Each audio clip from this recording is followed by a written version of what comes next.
La revista El Doctor en Casa presenta su programa El Doctor en Casa TV.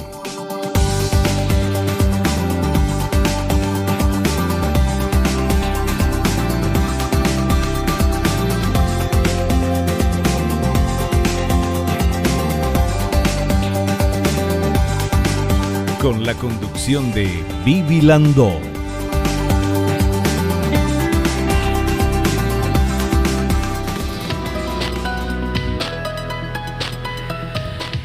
Hola, ¿cómo están todos? Muy, pero muy bienvenidos. Esto es El Doctor en Casa. Hoy vamos a hablar de esclerosis múltiple. ¿Con quién? El doctor Nicolás Ebreinov, neurólogo. Y vamos a ver esta placa que habla de la esclerosis múltiple. Y dice lo siguiente: la esclerosis múltiple es una enfermedad inflamatoria crónica del sistema nervioso central que afecta a personas de cualquier edad, pero más frecuentemente a adultos jóvenes de 20 a 40 años. Predomina en mujeres, 3 mujeres por cada hombre. La inflamación ocurre cuando las células inmunitarias del propio cuerpo atacan al sistema nervioso. La lesión hace más lentos o bloquea los mensajes entre el cerebro y el cuerpo.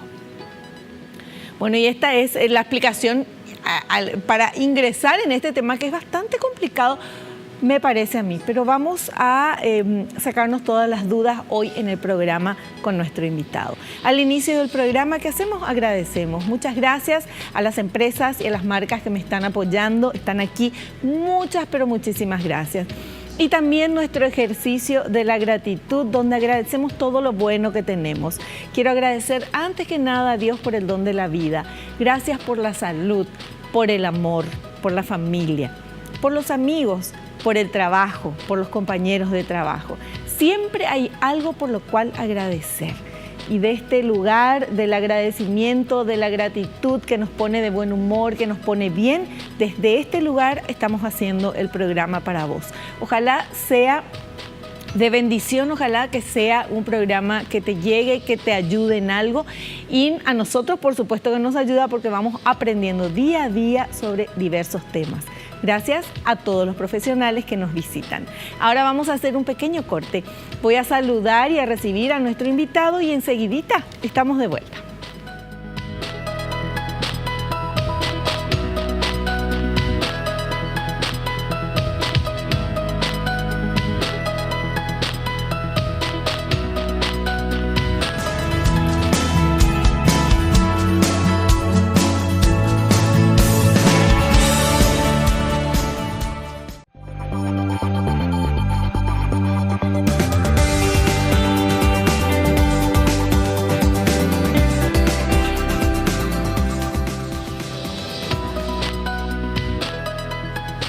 Ya estamos con nuestro invitado, el doctor Nicolás Ebreinov, neurólogo. ¿Qué tal, Nicolás? Bienvenido al programa. ¿Cómo estás? Súper bien. Muchísimas gracias por la invitación y dispuesto a responder las preguntas que pueda en relación a mi especialidad.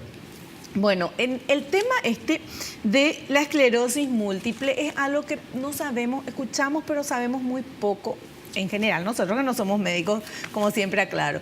Quería que nos expliques un poquito vos. ¿Es la esclerosis múltiple y por qué aparece? Es una enfermedad crónica, inflamatoria, que afecta el sistema nervioso central, los nervios ópticos. El sistema nervioso central se compone del encéfalo, que es cerebro, cerebelo, tronco encefálico y médula espinal.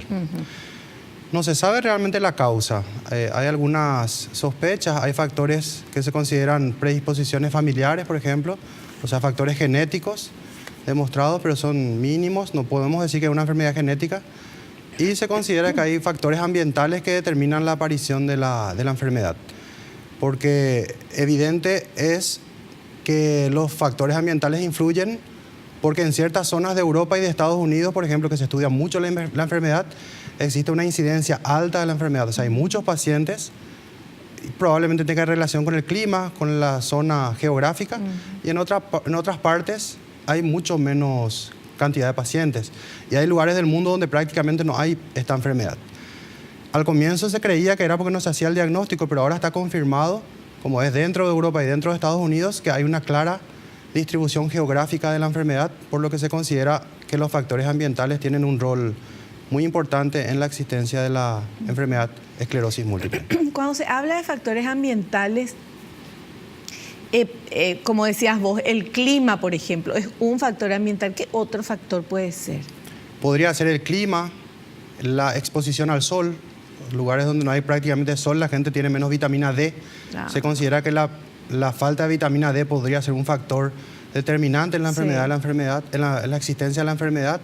Quizás haya alguna influencia con los virus o bacterias que predominan en ese sitio, con el tipo de alimentación, con el tipo de alimentos, que capaz contengan ciertos alimentos, algunas bacterias y otros alimentos no.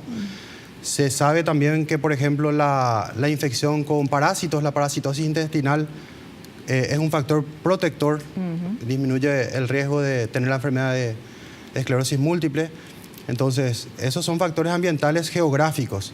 Y otros factores ambientales que, digamos, la exposición ambiental, por ejemplo, al humo, al tabaco, pueden aumentar la incidencia de esta enfermedad. Ya. También son factores ambientales. Y cuando una persona tiene esclerosis múltiple, ¿cuáles son los primeros síntomas? Y puede tener cualquier tipo de síntoma relacionado con alguna parte del sistema nervioso central. Lo primero que tenemos que diferenciar es que existen dos tipos básicamente de sistema nervioso. El sistema nervioso central, que como mencioné recién está dentro del cerebro, dentro del cráneo, todo lo que está dentro del cráneo, cerebro, cerebelo, tronco encefálico, médula espinal también es sistema nervioso central. De la médula espinal salen los nervios periféricos, ahí deja de ser central, justamente ya se llaman nervios periféricos. Sí. Las enfermedades pueden afectar el sistema nervioso central o periférico. Lo primero que hacemos los médicos es identificar que es una lesión central. Hay alguna alteración de algunos reflejos, algunas cosas características que el médico enseguida puede saber que no es una afectación periférica. Se manifiesta habitualmente con debilidad de alguna parte del cuerpo, puede ser debilidad de las dos piernas, trastornos para caminar, desequilibrio. Un porcentaje alto de pacientes inicia el cuadro con una visión borrosa o con una ceguera de inicio relativamente rápido. También puede tener todo tipo de problemas neurológicos. Puede ser un trastorno cerebeloso, un desequilibrio, una incoordinación. Puede ser un trastorno para hablar, una afasia. O sea, cualquier trastorno neurológico, porque esto depende de en qué sitio exactamente está el puntito inflamatorio. Puede afectar, son puntitos de inflamación que aparecen en la imagen de resonancia, por ejemplo, que puede afectar cualquier parte del sistema nervioso.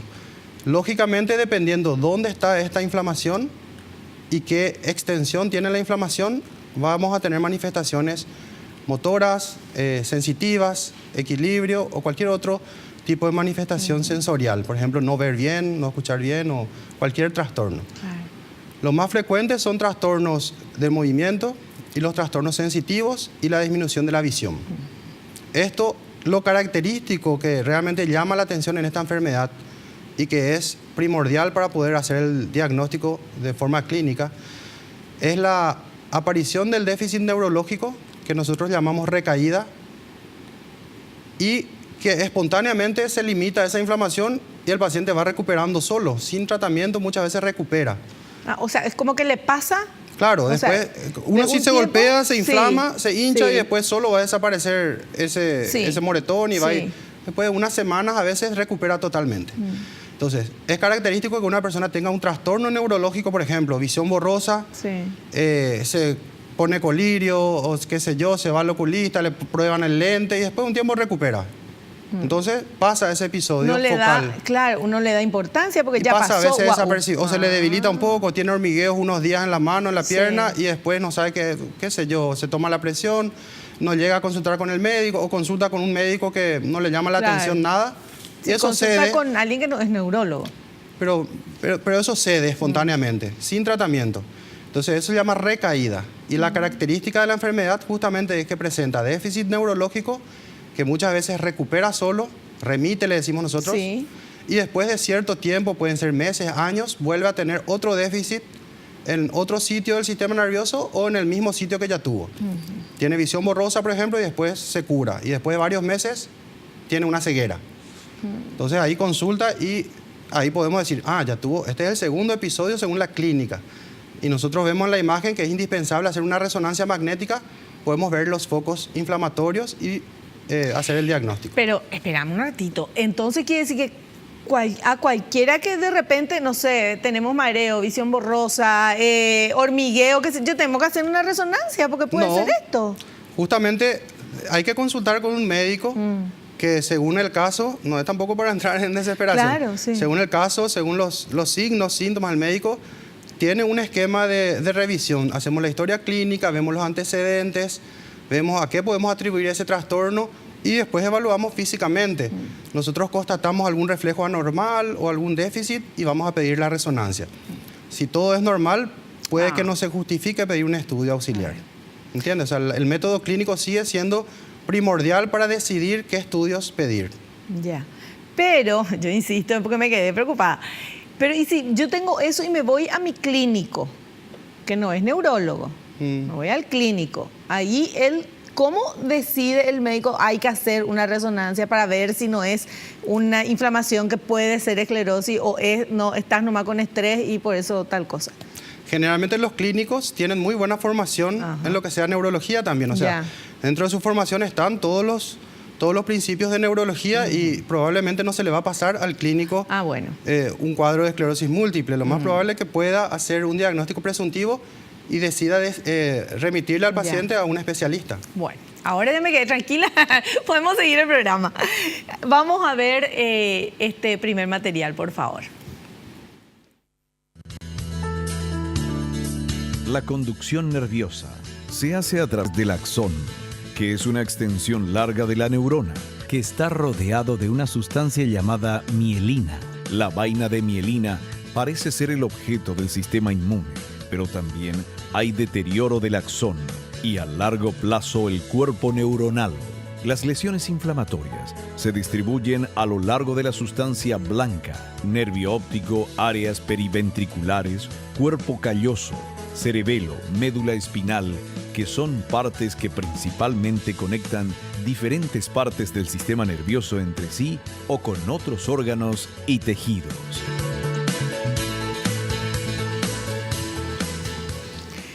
Bueno, explícanos esto, la conducción. Vamos a sacarle el jugo a nuestro invitado. Bueno, básicamente, para tener un concepto básico de lo que es sistema nervioso central, hablamos de el cuerpo de la neurona. Es una célula que tiene un cuerpo grande donde está el núcleo, están todos los, qué sé yo, todo el centro de la neurona está ahí, ¿verdad? Los organelos le llamamos nosotros. Todo el metabolismo de la neurona está ahí.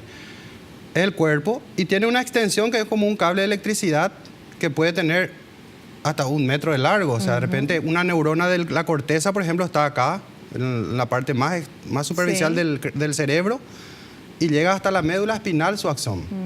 Entonces, el axón es la extensión como un cable de electricidad. El cuerpo, todos los cuerpos de las neuronas juntos forman lo que es sustancia gris. Y generalmente están en la superficie y en algunos lugares que le llamamos ganglios de la base.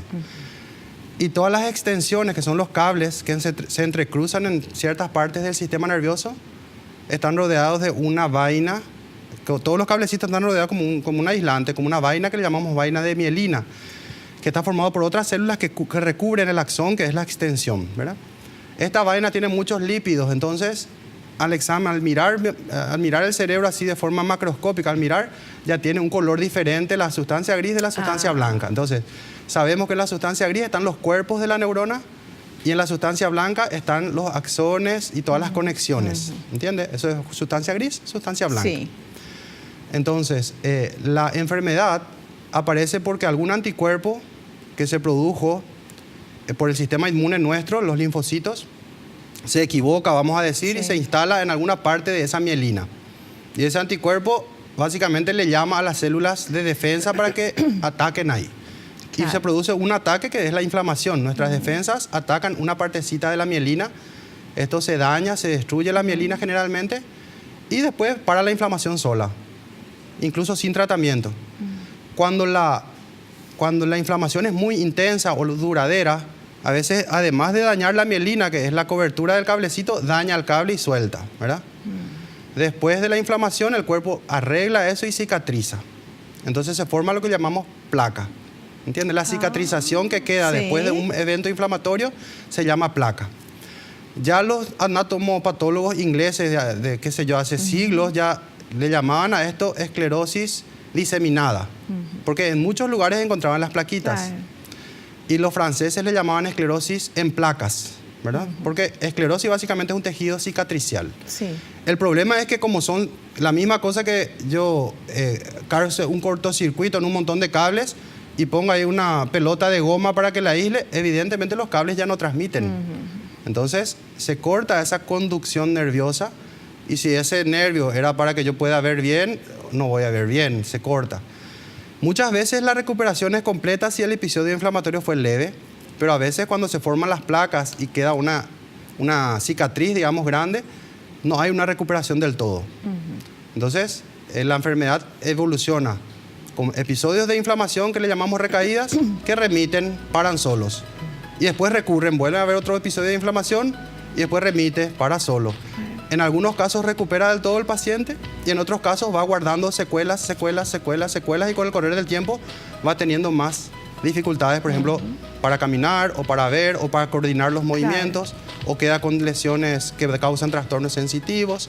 Cualquier manifestación del sistema nervioso central, dependiendo de dónde estén los focos inflamatorios. Ya, perfecto. Bueno, súper claro, como siempre que viene el doctor nos enseña, nos explica y entendemos que es lo más importante. Ahora vamos a hacer un pequeño corte y a la vuelta continuamos hablando de este tema, la esclerosis múltiple. A la vuelta vamos a hablar de causas de la esclerosis, cuáles son los síntomas, los tratamientos, bueno, todo lo que queremos saber enseguidita.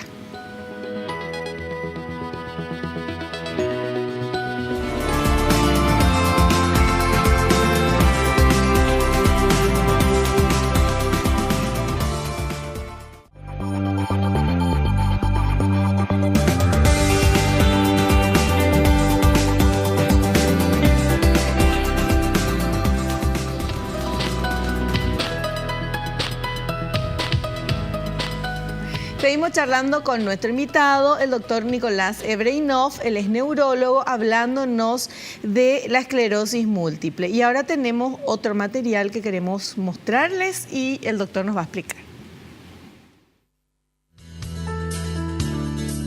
Causa de la esclerosis múltiple. Es desconocida, pero se considera que influyen factores genéticos y ambientales, como infecciones virales, el tabaquismo, la deficiencia de vitamina D, la obesidad infantil. Aparentemente, la higiene excesiva durante la infancia aumenta el riesgo. Se cree que la parasitosis en la infancia tiene un efecto protector y que hay una relación con el tipo de bacterias que viven en el intestino, por lo que quizás la alimentación, uso de antibióticos y otros factores relacionados a la microbiota normal podría tener relación con la enfermedad.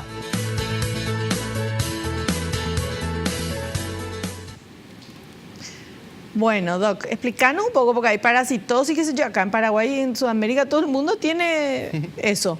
Y justamente se considera que la parasitosis intestinal podría ser un factor protector, o sea, disminuye el riesgo de la esclerosis múltiple. Ahora está muy en auge la investigación de lo que le llaman microbiota, le llaman a los gérmenes que viven en el intestino, porque hay una teoría que dice que la reacción inflamatoria que se está generando probablemente venga de las cosas que consumimos. Tenemos una cierta flora intestinal, ciertos gérmenes, y nuestro cuerpo hace anticuerpos contra estos gérmenes. Y estos son los anticuerpos que se equivocan y atacan nuestro sistema nervioso.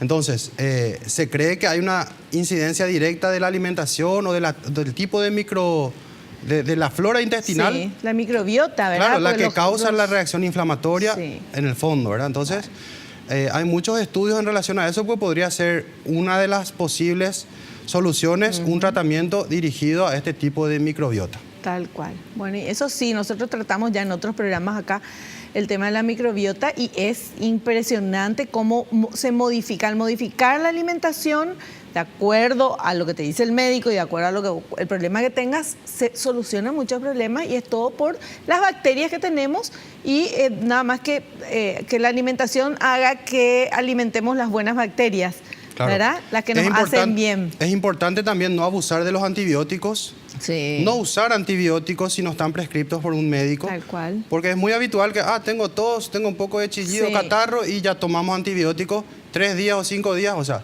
no respetamos. Primero que nada, no había luego indicación del antibiótico. Y segundo, cuando uno inicia un antibiótico, el médico generalmente le dice, tiene que tomar tantos días. Sí. Aunque uno se sienta curado después de 2 días o 3 días, tiene que completar el tratamiento Sí. indicado porque ahí se asegura que van muriendo la mayoría de las bacterias para que no queden tantos gérmenes resistentes. Sí.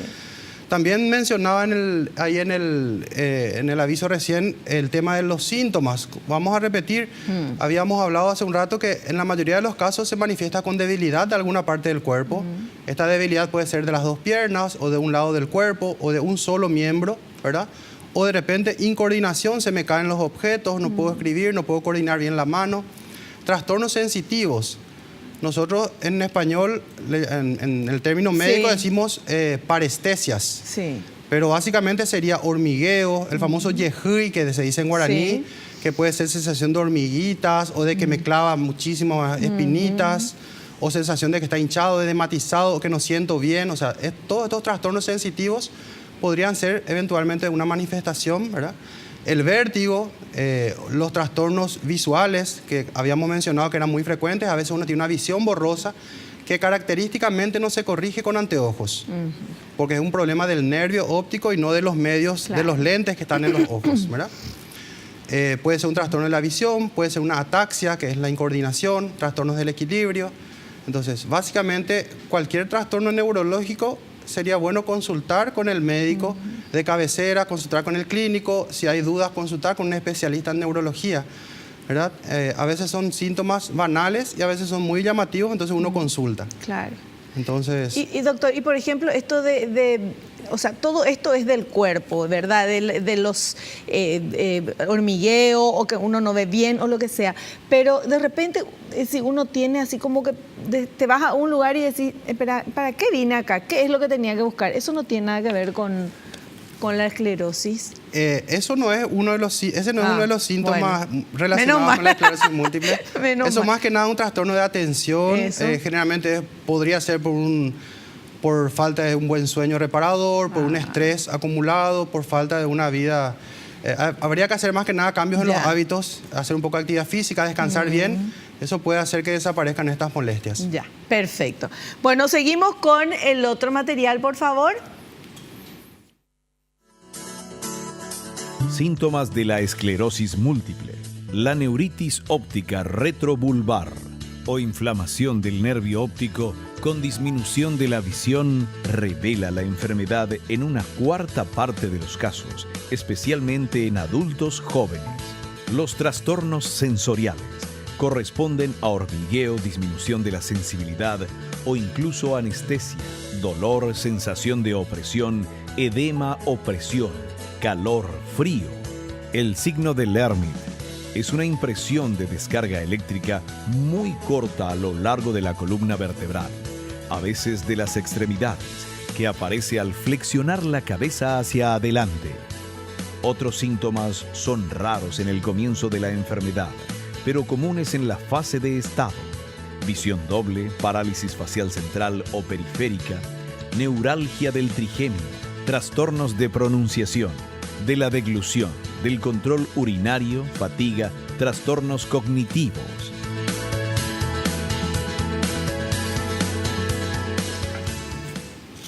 Es así. Exactamente como menciona el material. Lo que mencionó ahí que yo no había dicho, que es bastante característico de una lesión de la médula espinal a nivel cervical, es el signo de Lermite, Sí. Lermit, que cuando hay una inflamación en la médula, al flexionar la cabeza o al extender bruscamente la cabeza, a veces se siente una descarga eléctrica que baja o que sube a lo largo de la columna, ¿verdad? En algunos casos puede irradiar a los brazos, por ejemplo, ¿verdad? Es un signo característico que puede sugerir una mielitis.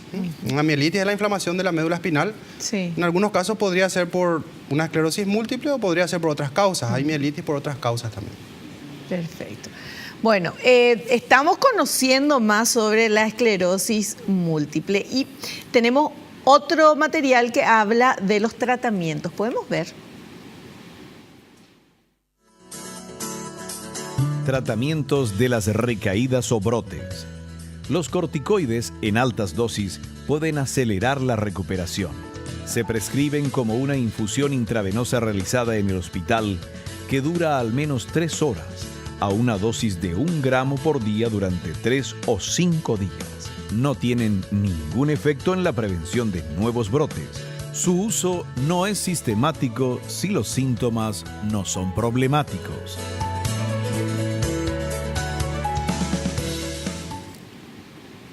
Justamente, hay diferentes tratamientos. El que se menciona ahí, básicamente, no tiene una evidencia de modificar la evolución de la enfermedad. O sea, no es muy prudente dejarle a un paciente, bueno, vamos a darte corticoides a largo plazo para prevenir la inflamación y con eso vamos a prevenir los brotes. No es así. Los corticoides se usan en el momento que la recaída aparece, o sea, un paciente tiene un síntoma neurológico, no puede caminar de un día a otro o tiene una ceguera de un día a otro, portador de esclerosis múltiple probable o una mielitis, trastorno para controlar el pipí, se le hace una dosis alta de corticoides. Por ejemplo, se hace una dosis 1 gramo por día por 3 a 5 días. Es una dosis para un caballo, es una dosis altísima. Con eso nosotros conseguimos desinflamar el tejido, todos los tejidos, y pensamos que con eso va a disminuir la inflamación y el daño de la zona, ¿verdad? Pero el tratamiento básicamente a largo plazo consiste en tratar de evitar que el paciente vuelva a tener alguna recaída. En las formas que son con recaídas, porque hay otra vez dentro de la enfermedad hay diferentes tipos de esclerosis múltiple y hay varias enfermedades que son parientes de la esclerosis múltiple, ¿verdad? Entonces hablamos de eso, de un síndrome de esclerosis múltiple, incluye otras enfermedades similares y hay varios tipos de esclerosis múltiple. Según la evolución, habíamos dicho que la mayoría evoluciona de forma que aparecen los síntomas, se mantienen unos días, después desaparecen. Entonces, y después vuelve a repetir eso después de un tiempo. Eso va a ser remitente, porque disminuye, y recurrente, porque vuelve a aparecer después.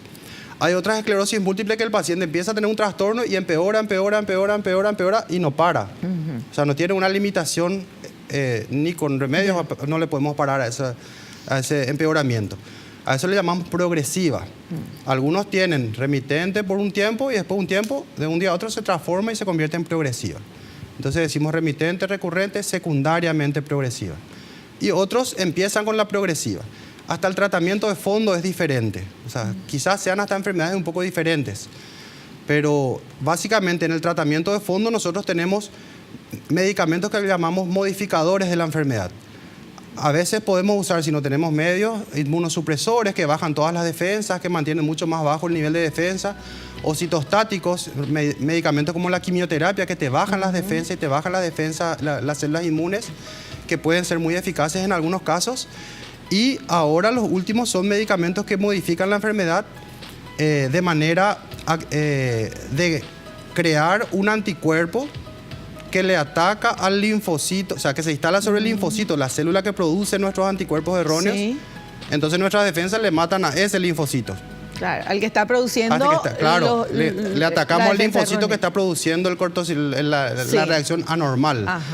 Entonces, ese es genial. Es genial, pero al bajar los linfocitos puede haber efectos adversos. O sea, yo bajo células de defensa, básicamente. Entonces, tiene que ser muy específico y tiene que ser, digamos, relativamente limitado para no matarle a todos los linfocitos o qué sé yo. Entonces, puede haber efectos adversos. Entonces, en los casos de hacerse un diagnóstico presuntivo o confirmado de esclerosis múltiple, es indispensable que el paciente sea seguido, tratado, controlado por un especialista neurólogo.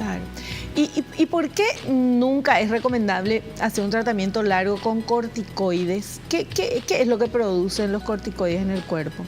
Eso es otro tema en realidad. Hay enfermedades que sí se tratan con corticoides a largo plazo y puede producir efectos adversos del corticoides, la cara que se hincha, se acumula grasa bajo la piel, se producen estrías violáceas y especialmente se altera la parte hormonal de manera que se produce una insuficiencia del lugar donde nosotros producimos nuestros propios corticoides, porque el cuerpo produce corticoides propios, ¿verdad? La glándula suprarrenal. Si nosotros tomamos de forma crónica eso, algunos se automedican y destruyen su glándula. Y después pueden no producir más los corticoides naturales, o sea, eso es grave. Pero no es por eso en este caso. En este caso es porque no demuestra eficacia. No es adecuado porque no es eficaz tratar con corticoides a largo plazo la esclerosis múltiple. Hay medicamentos específicos, modificadores de la enfermedad, son muy costosos, pero gracias a Dios en Paraguay estamos mucho, me preguntaban la otra vez, Sí. ¿cómo estamos en Paraguay? Estamos mucho mejor que ayer y todavía un poquito peor que mañana. Ajá. O sea, Paraguay tiene Estamos mejorando. casi todos los medicamentos disponibles en el mundo tenemos en Paraguay. Sí. Y recientemente, hace aproximadamente un año, se hizo una ley de protección de pacientes con esclerosis múltiple, una ley que promulgó el Congreso y también se promulgó ya la ley por el Ejecutivo. Y estamos ahora haciendo las reglas de cómo se va a aplicar esa ley. Pero la idea es que el Estado cubra Claro. la detección, el diagnóstico, el tratamiento, la fisioterapia, la reeducación, Todo. la inserción de ese paciente en la sociedad, porque es una enfermedad que realmente afecta muchísimo a personas jóvenes, Sí. laboralmente activas, Así madres, mujeres jóvenes, padres jóvenes. Que anulan su capacidad de trabajo y de vivir normalmente, ¿verdad? Claro, en la gran mayoría, 70% de los casos son mujeres entre 20 y 40 años aproximadamente. Imaginas. ¿Está bien? 10% son niños, 20% son mayores de 40. Entonces, gracias a Dios, ahora tuvimos un avance, tenemos los medicamentos, es cuestión de reglamentar esa ley y ver cómo se va a aplicar, quién va a ser la institución, o sea, el Ministerio de Salud va a crear Sí. alguna comisión para analizar cada caso. Un déficit gigante que tenemos en la seguridad, o sea, en la seguridad social, no, en el Ministerio de Salud, en la salud pública, es que no hay un solo resonador. No tenemos un aparato de resonancia magnética en el sistema público de salud. ¿No hay? No hay uno, ni uno. Entonces, por ejemplo, un paciente consulta conmigo en un hospital IPS público. no tiene. IPS no es seguridad, es Ah, seguridad social, eso es otra claro, cosa. perdón. IPS tiene, pero el Ministerio de Salud Sí, no tiene. sí, Entonces, sí, consulta a un paciente conmigo en un hospital público, yo le tengo que estar haciendo una orden para que tramite en Diven y por Sí. beneficencia le sale, se hace. ¿Y Gracias por a qué Dios no compra conseguimos. el ministerio, Y por estamos favor? en eso, queremos que compre, que haya por lo menos uno en Ciudad del Este, uno en Pilar, Claro, en los un puntos. resonador en Asunción, en el departamento central.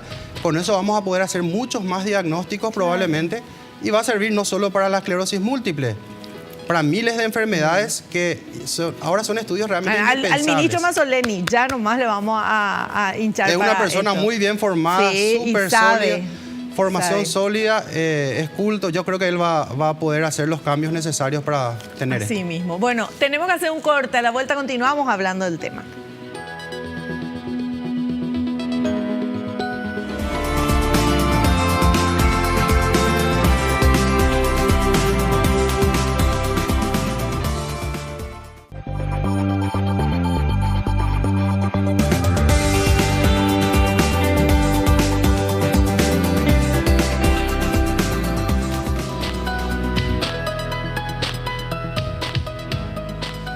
Seguimos hablando con nuestro invitado, el doctor Nicolás Ebreinov, él es neurólogo y el tema de hoy, del programa de hoy, es esclerosis múltiple. Nos está explicando súper bien, como siempre cuando viene al programa, por eso nos encanta que nos visites, doctor. Y vamos a seguir, por favor, con el siguiente material. A ver. Tratamientos de fondo. Los inmunomoduladores reducen la frecuencia de recaídas y enlentecen la progresión de la discapacidad. Su tolerancia es generalmente buena. Inmunosupresores reducen la actividad del sistema inmune, cuya respuesta está alterada en la enfermedad.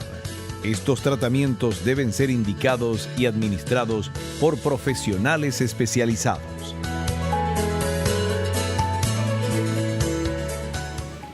Justamente habíamos mencionado recién el tema de los tratamientos modificadores de la enfermedad. Además de estos están los más modernos, que básicamente son anticuerpos monoclonales, o sea, son anticuerpos que algunos son derivados de algún animal, pero detectan específicamente el linfocito que queremos para que nuestras defensas le anulen a ese linfocito. Y ahora ya hay algunos incluso derivados que ya son sintéticos humanos, digamos, son prácticamente humanos, que atacan a los linfocitos específicamente que están produciendo los anticuerpos malos. Pero, doctor, no es muy claro el tema de la esclerosis múltiple, sobre todo el tratamiento y tal vez curación de esto, porque cuando uno escucha esclerosis múltiple es como que es un problema así medio de larga data, ¿verdad? ¿O Claro, cómo es? es una enfermedad crónica que hasta ahora no tiene una cura, pero recientemente salieron, o sea, se habilitaron en el mercado y ya tenemos en Paraguay medicamentos, los de última generación, Sí. son súper prometedores y no se puede hablar de cura, pero algunos ya demostraron que anularon las recaídas por años. Eso es buenísimo. Hay uno, por ejemplo, que se aplica cada 6 meses y el paciente no tiene recaída, muchísimo tiempo hace que están sin recaídas. Ya. Ahora se habilitó otro que se aplica una vez por año, solamente 2 veces, y excepcionalmente se aplica una tercera dosis, después cada año. Y con eso las recaídas desaparecen. Entonces, no se puede hablar de cura, pero sí se habla de inactividad de la enfermedad. Y mejoran bastante algunos síntomas incluso. O sea, el paciente tiene algunos síntomas que con el tiempo van mejorando incluso, cosa que no veíamos muy posible. Entonces, es muy prometedora la investigación en esclerosis múltiple. Vamos a decir que gracias a Dios es una enfermedad que afecta a países desarrollados y ricos. Entonces, las investigaciones van dirigidas a las enfermedades que más le afectan a los países ricos. Sí. Hay muchísimo dinero en investigación, muchísima inversión, y uno mira en las páginas de investigación y encuentra que hay millones de investigaciones día a día para la esclerosis múltiple, entonces van surgiendo nuevas curas. No así para otras enfermedades raras que no afectan tanto a la población. ¿Qué otra recomendación vos le podés dar a una persona que tiene esclerosis múltiple? Además de, obviamente, del tratamiento, de tomar los medicamentos o aplicarse lo que se tiene que aplicar en su día a día, en el día normal. ¿Qué cosas se recomienda que haga ejercicio, que no haga ejercicio? Que, no sé, pregunto. Básicamente lo primero es acercarse y hacer un seguimiento con un profesional especialista. Sí. ¿Está bien? Puede pedir otras opiniones también, no hay que quedar solo con uno a veces, puede pedir otras opiniones para ver si hay algo nuevo, si está correcto lo que le están indicando. Hay asociaciones de pacientes, juntarse entre la asociación de pacientes, los participantes intercambian experiencias, intercambian de repente frustraciones, intercambian cosas que hicieron que le ayudaron. Sí. Entonces es súper importante no aislarse, ¿verdad? La actividad física, es importante mantener siempre una actividad física. Cuando uno se calienta mucho el cuerpo, por ejemplo, con un ejercicio intenso o con el sauna, eso puede hacer que aparezcan o que se sientan más algunos síntomas, ¿verdad? Por ejemplo, tiene un poco débil la pierna y al tener el cuerpo caliente, digamos, por ejemplo, la hipertermia que produce el ejercicio intenso puede hacer que me debilite más la pierna. Porque como el cable de electricidad, cuando se calienta, digamos, más va a aumentar el cortocircuito, vamos, para dar un ejemplo.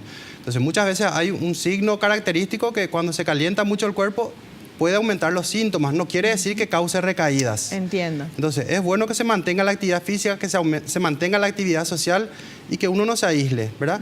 Y sobre todo que se mantenga atento a que la ciencia va evolucionando día a día y no perder la esperanza o no desmotivarse o no entrar en un cuadro de depresión, que si existe también hay que tratar. Así mismo.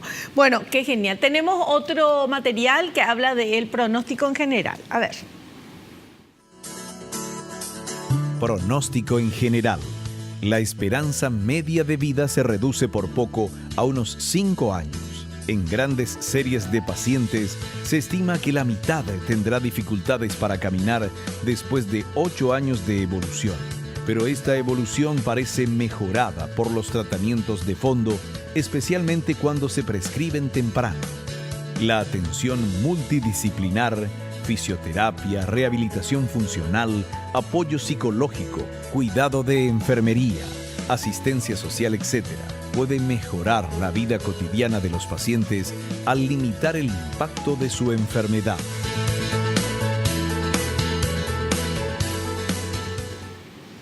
Bueno, yo me asusté y el doctor va a explicar, porque no es como yo entendí. Claro, se presta un poco a confusión lo que pasó el material. No tiene que quedarse el mensaje de que 5 años de vida nomás yo tengo desde que se me diagnostica, nada que ver.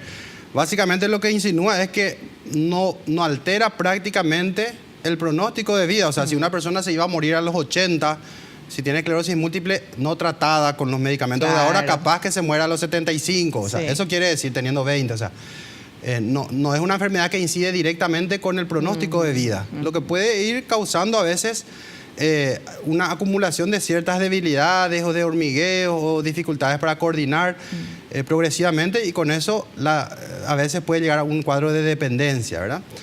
Y algunas de las cosas que mencionó también no son considerando los últimos medicamentos que están en plaza, que tienen ya una mayor eficacia y nos dan un mejor pronóstico para la enfermedad.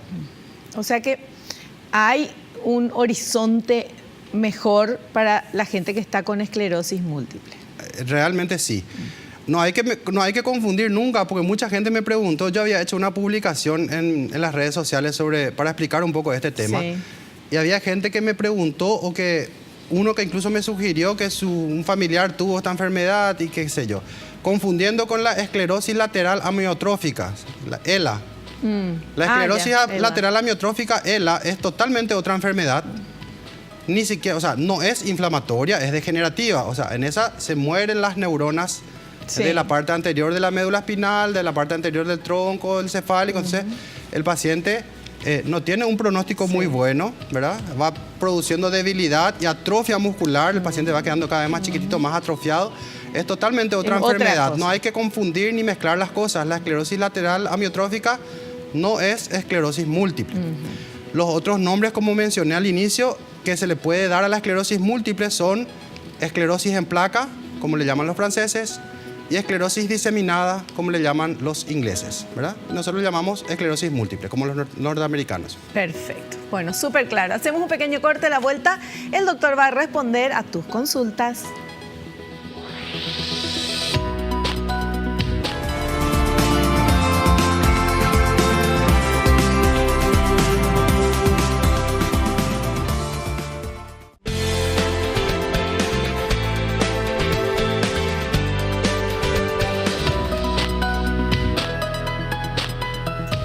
Muy bien, estamos en la parte en que ustedes le consultan a nuestro invitado y él va a responder estas consultas.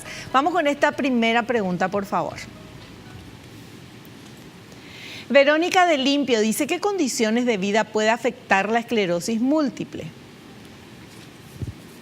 Y como habíamos mencionado, exponerse al tabaco, al humo del tabaco, puede aumentar el riesgo y puede ir empeorando no solamente esta enfermedad, sino muchos otros daños hace al cuerpo la exposición y uso de tabaco. También habíamos mencionado hace rato el tema de utilizar un exceso de antibióticos, por ejemplo, sin indicación médica, eventualmente podría cambiar la flora intestinal y eso podría afectar o hacer aparecer la enfermedad. Quizás no está demostrado, pero es una de las sospechas que se tiene y que se está investigando. Eso principalmente. Perfecto. Bueno, tenemos otra consultita, a ver. Fátima de Encarnación, saludos a Encarnación, que tengo tantos amigos lindos ahí. Bueno, Fátima de Encarnación dice, ¿una mujer con esclerosis múltiple debe tener en cuenta algunos cuidados si decide embarazarse? Sí, por supuesto que sí. Como toda mujer embarazada, tiene que tomar ciertos cuidados y hablar bien con el médico ya de antemano si va a tener deseos de embarazarse, si va a ser programado, por ejemplo. Muchos de los medicamentos que utilizamos como tratamiento de fondo no deben utilizarse en la persona que va a embarazarse. Entonces el médico, sabiendo esto, por ejemplo, podría cambiar el tratamiento de fondo de la enfermedad para que la paciente pueda embarazarse tranquilamente. Hay algunos tratamientos de fondo que pueden usarse incluso durante el embarazo, ¿verdad? El Glatiramel, por ejemplo, es uno de ellos. Pero lo que es llamativo es que durante el embarazo la mujer habitualmente no tiene recaídas. Muchas mejoran los síntomas de esclerosis múltiple. O sea, uno de los mejores tratamientos para la esclerosis múltiple es embarazarse. Sí. O sea, durante el periodo de embarazo y particularmente en la segunda mitad o el tercer trimestre del embarazo, mejora bastante la mujer con esclerosis múltiple. Entonces, el embarazo básicamente es un factor protector. Qué fantástico. Vamos a poblar el país. Bueno, vamos con esta siguiente consulta.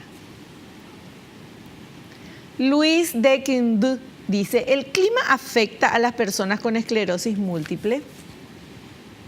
Y habíamos mencionado hace un rato el tema del calentamiento del cuerpo, la hipertermia producida por factores externos, por ejemplo el sauna o meterse en un jacuzzi caliente o hacer una actividad física interna o la fiebre, pueden realmente aumentar las molestias, pero no necesariamente van a causar recaídas, ¿entiendes? Ya. No es tan recomendable exponerse a estos calores intensos porque pueden producir molestias, ¿verdad? Pero el clima en sí, si vamos más profundamente en esta pregunta, también mencionamos la distribución geográfica de la esclerosis múltiple. En África, por ejemplo, hay muchísimo menos esclerosis múltiple que en otros países, en otras partes del mundo, ¿verdad? En Sudáfrica, que ya no hace más tanto calor como en el norte, hay más esclerosis múltiple que en África misma, ¿verdad? Entonces, hay una cierta predisposición de la enfermedad relacionada a los factores climáticos. Perfecto, bueno, súper, ultra claro como siempre, doctor. Y llegamos a la parte final del programa. Queremos agradecerte la presencia y cómo aprendemos contigo aquí en el programa y te esperamos en un próximo programa. Muchísimas gracias por la invitación y yo estoy siempre dispuesto a enseñar a la gente lo que pueda en relación a la neurología. Perfecto, muchas gracias. Nosotros nos encontramos en el próximo programa, si Dios así lo permite. Espero que te haya gustado, que hayas aprendido como lo hicimos todos aquí. No te olvides lo que te digo siempre, naciste para ser feliz. No te conformes con menos. Chao, chao.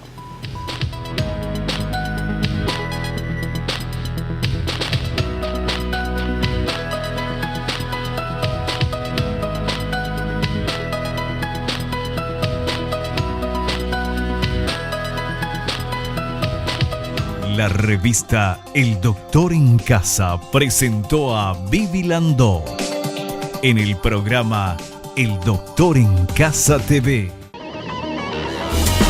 Fue una realización de Alicante.